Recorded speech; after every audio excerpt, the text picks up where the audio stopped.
Hi friends, ఈ రోజు మనం రివ్యూ చేసే మూవీ పేరు ఉస్తాద్ భగత్ సింగ్. కథ విషయానికి వస్తే, నల్లమల అడవుల్లోని గిరిజన ప్రాంతాల్లో పిల్లల భవిష్యత్తు కోసం తపిస్తుంటాడు ఒక గొప్ప టీచర్.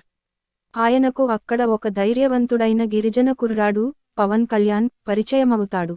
ఆ అబ్బాయికి ఉస్తాద్ భగత్ సింగ్ అని పేరు పెట్టి, సామాజిక స్పృహ ఉన్న ఒక విద్యావంతుడిగా తీర్చిదిద్దుతారు. కాలక్రమంలో భగత్ ఒక పవర్ఫుల్ పోలీస్ ఆఫీసర్ అవుతాడు. అదే సమయంలో అతన్ని పెంచిన మాస్టారు రాష్ట్రానికి ముఖ్యమంత్రి అవుతారు. అంతా బాగుంది అనుకుంటున్న సమయంలో కొందరు దుండగులు ముఖ్యమంత్రిని చంపడానికి ప్రయత్నిస్తారు.